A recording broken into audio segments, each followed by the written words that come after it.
When Hubert is away, Jarvis can play. Hello everyone, I am Jarvis and welcome back to Pint Cellar. As you guys might know, I am a huge fan of Warhammer 40k, yeah? I've been into Warhammer for like maybe 10 years now, maybe even more. I lost track how long I've been into this hobby, right? But yeah, there's no going around it. I love 40k. The Tal Empire are my favorite faction in all of 40k.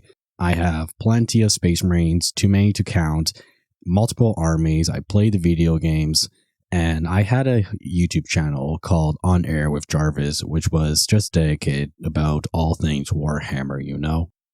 And yeah, I still talk about Warhammer these days too on Pint Cellar because you know what? It's not going away.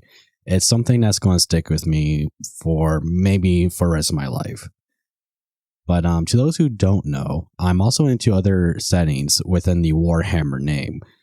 I'm not so much into Necromunda or Horus Heresy is kind of like its own kind of little saying on its own, if you think of it. But another Warhammer saying that I like the most is Age of Sigmar, which is, to those who don't know, a sort of sequel saying to the original Warhammer Fantasy Battle. The difference between fantasy and Age of Sigmar is that Age of Sigmar takes more liberties with the fantasy idea and became more of a high fantasy sort of saying instead of a low fantasy saying that Warhammer Fantasy can be described as. Whereas Warhammer Fantasy has like gunpowder and it's very inspired by other cultures and nations that have actually existed in our world.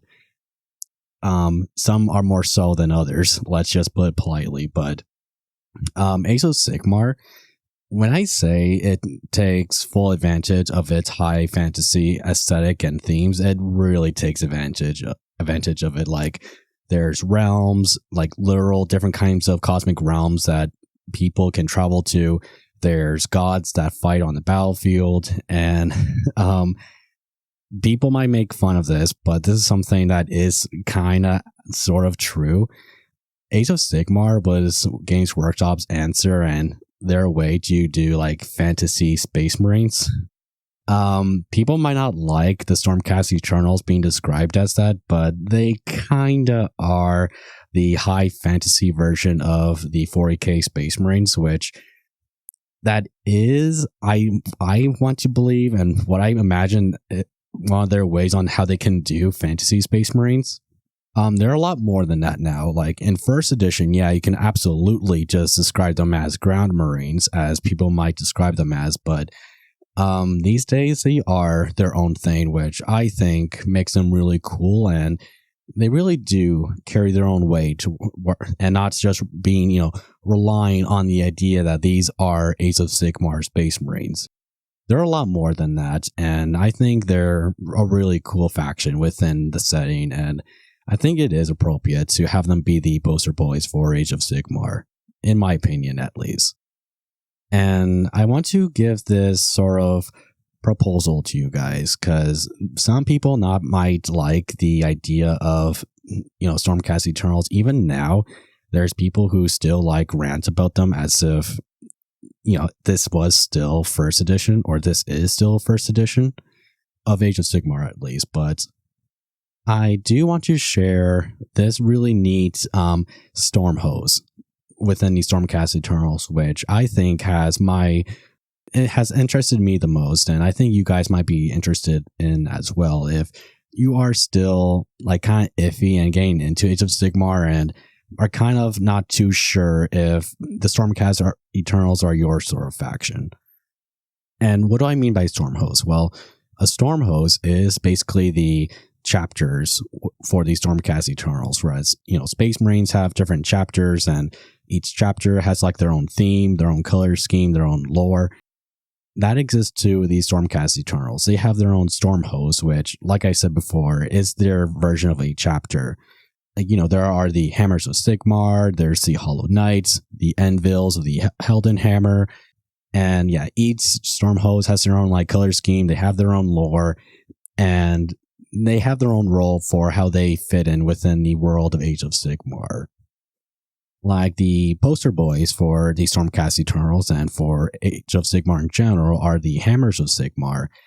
And there's no gain around it. These are the Ultramarines of the Stormcast Eternals, the poster boys. And they are front and center for people who are, getting into Age of Sigmar.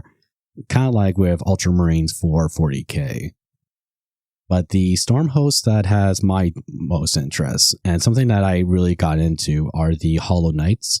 And to maybe set a picture, imagine these guys as a combination of Black Templars and Grey Knights. Black Templars, as in these guys are the most religious and zealous of the Stormcast Eternals, and Grey Knights, as in these guys are the Demon Slayers. And these guys are the vanguard when it comes to fighting the forces of chaos, it being either from humans or being from the demon kind. And maybe this sort of blurb from their page talking about these guys will probably set a scene or give you a picture for how to picture these guys. Clad in polished silver, the Hallowed Knights are the most fervent of all of Sigmar's faithful. These warriors have long adopted the mantle of the Crusader, carrying the light of Azure into the foulest places of the realms. There is nothing, not even the darkest corruption, that they cannot endure in God King's name. So that's what I mean by how these guys are the sort of Black Templars of the Stormcast Eternals. Very religious, very zealous, and wanting to purge all things that is unclean in the name of Sigmar. And which I think for fans of, the Black Templars, this will be something very appealing to them.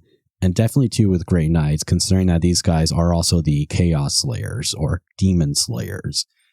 And I think that is a very cool thing to, have an entire Stormhost be centered around. Whereas the Hammers of Sigmar are the sort of general army of Sigmar. The Stormcast Eternals are the specialists. And the reason why they're specialists is because of their religious zeal to Sigmar compared to the other Stormhosts. And what's really cool about these guys, and I'll be honest, as cool as lore can be for a chapter or for a faction, or when I say chapter, armies within an army, like these Tau Empire, they have the Farside Enclaves. For the Orcs, they have the Bad Moons. For, Space Marines, there are the Black Templars. As cool as they are, in my opinion, and even though the lore can be very appealing, the other half that carries their weight is color scheme, in my point of view at least. Because I think a very appealing color scheme can carry half the weight on why a certain faction would have your, interest the most, if you know what I'm trying to say. For the Hammers of Sigmar, they are gold and blue. For the Anvils of the Heldenhammer, they are black and gold. For the Tempest Lords, they are blue and gold. And for, another Stormhost I haven't mentioned yet, the Astral Templars, the sort of space wolves of the Stormcast Eternals, they are this sort of I'm going to describe their paint scheme. It's called Screamer Pink, a sort of pinkish purple color with gold trimmings.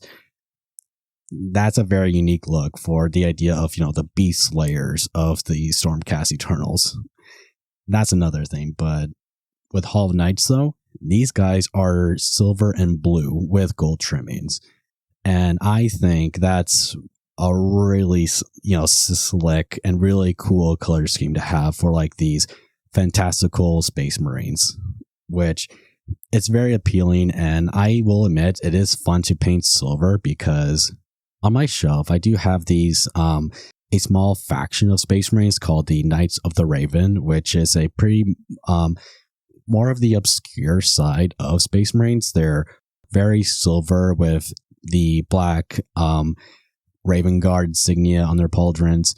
It's very simple, but the very bright silver is really appealing, and I always enjoy painting silver for armies these days.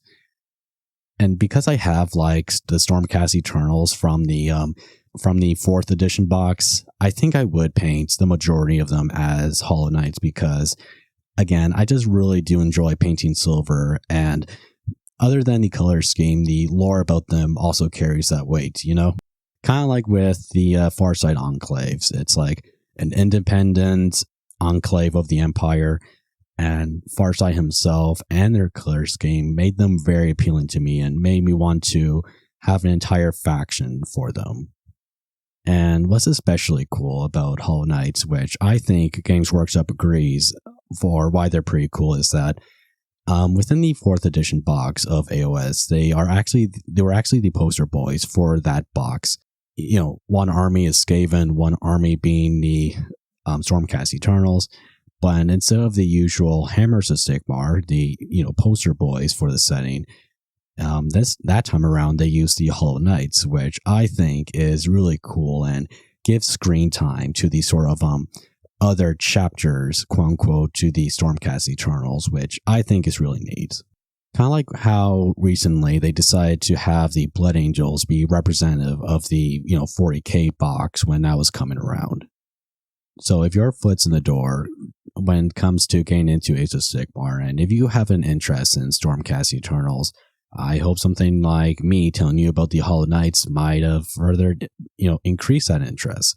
Maybe getting you into, painting your Stormcast as Hallowed Knights, maybe even reading some books from the Saint in general, Stormcast or not, because despite how, people seem to talk down on Age of Sigmar, it really is its own unique setting, and I think is a lot more liberating when it comes to 40k in terms of how you can, write lore about your own armies and general creativity. Whereas, 40k is set in stone, like, this is it, this is the setting. Age of Sigmar has more liberation in terms of what they can create and what stories they can tell and what they can show in a setting, which I think gives, strength to something like AOS.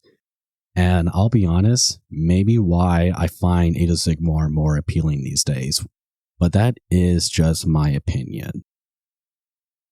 But other than that, though, I want to hear your thoughts on this.